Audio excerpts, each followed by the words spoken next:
Hello my dear students, I heartily welcome you all in this session, our subject science class 7 standard. Yes student, in last class in electric current and its effect we have studied heating effect of electric current.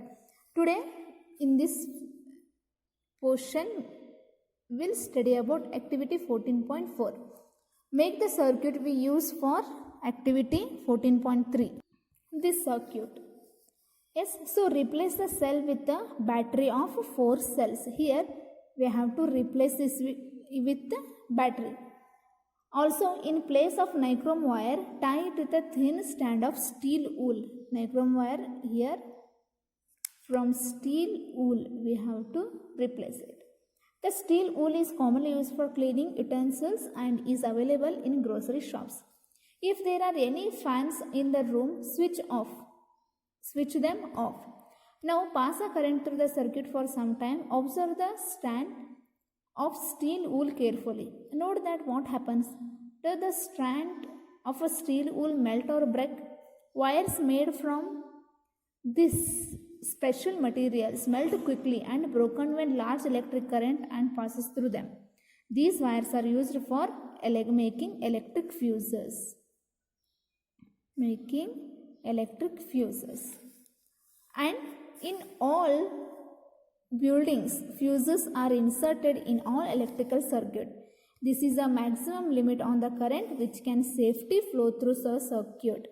If by accident the current exceeds this safe limit, the wires may become overheated and may cause fire. If a proper fuse is there in the circuit, it will blow off and break the circuit. Observe here carefully. This is fuses used in electrical appliances. A fuses is the safety device which prevents damages to the electrical circuit and possible wires. So fuses of different kinds are used for different purposes. See this fuses, whatever in this picture are, it is a different kinds of fuses used in our houses. Fuses, this type of fuses are generally used in electrical appliances. We observe the heating effect of the electric current and learn how it to our advantage. Does the electric current have their effects also? Yes, that is a magnetic effect of electric current. Magnetic effect of electric current. Here we'll perform activity 14.5. Take a cardboard tray. Inside discarded matchbox. Wrap an electric wire. Observe in this picture. Take a tray, cardboard tray from inside. Discarded, it is a matchbox. Wrap electric wire a few times around the cardboard tray. Place a small compass needle here. Small compass needle inside it. Now connect the free ends of this wire to an electric cell through the switches as showing in this figure. Is it? Now the direction in which the compass needle is pointing, that is, bring a bar magnet near the compass needle. Observe what happens. Now while watching the compass needle carefully, move on the switch in a on position. What do you observe here? See, does the compass needle defect? Move the switch in a off position. Does the compass needle come back to its initial position? We have to repeat this experiment.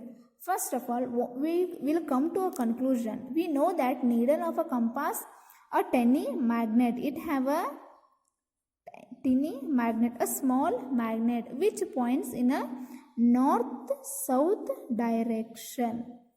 So when we bring a magnet close to it, the needle gets deflected. We have also seen that compass needle gets deflected when the current flows in a nearby wire. Can you connect the two observations? When the current flows through a wire, does wire behave like a magnet? Yes. This is what a scientist called Hans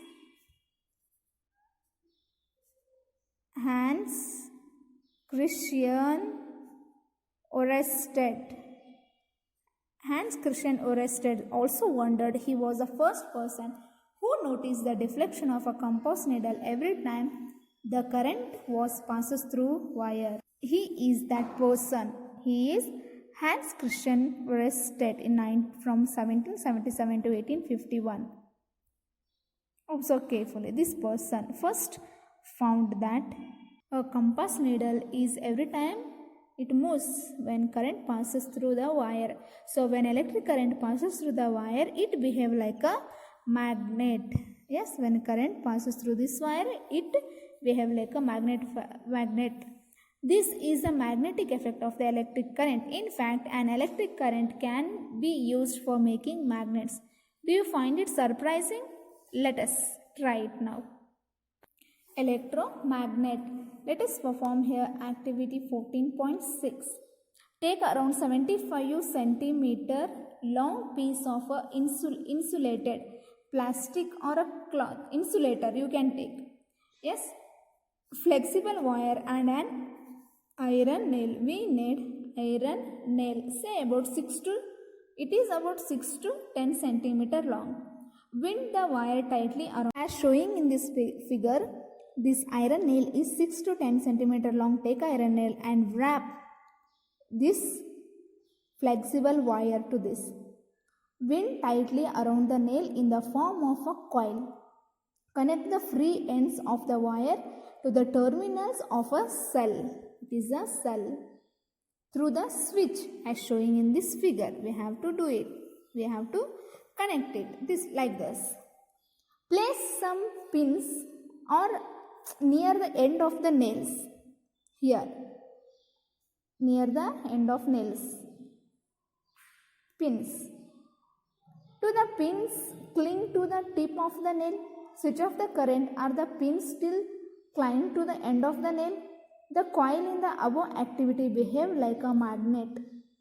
When electric current flows through it, when electric current is switched off, the coil generally loses its magnetism. Such coils are called electromagnets. Such coils are called electromagnets. The electromagnet can be made of very strong and it lifts very heavy loads. Do you remember the crane about which you read in chapter 13 in class 6 standard? The end of such crane has strong electromagnet attached to it. The electromagnets are also used to separate the magnetic material from the junk. Doctors use tiny electromagnet to take out a small pieces of magnetic material that have accidentally fallen. The eye in many toys have electromagnetic inside them. Electric bell. We are quite familiar with the electric bell. It has an electromagnet on it. Let us see how it works. This is a circuit of an electric bell. Yes, in this figure shows the circuit of an electric bell. It consists of a 2-coil wire wound and an iron piece of a coil acts as an electromagnet. An iron strip with a hammer at one end kept close to the electromagnet. There is a contact screw near the iron strips. When the iron strips is contact with the screw, the current flows through the coil, which become an electromagnet. It then pulls the iron strip in the process. The hammer at the end of the strip strikes the going of a bell to produce a sound. However, when the electromagnet pulls the iron strip, it also breaks circuit in the current through the cell stops flowing. Will the coil remains electromagnet? Yes, the coil is no longer an electromagnet. It no longer attracts the iron strips. The iron strips come back to its original position and touches the contact screw again. This completes the circuit. The current flows in the coil and the hammer strikes the gong again. This process is repeated in quick succession. The hammer strikes the gong every time the circuit is complete. This is how the bell rings. Understand? This is an electric bell. Dear student, in this class we have studied about battery, circuit diagram, electric components, electric bell, electromagnet, fuse, heating effect of current, magnetic effect of current. This lesson has completed. Your homework, solve exercise questions. Thank you.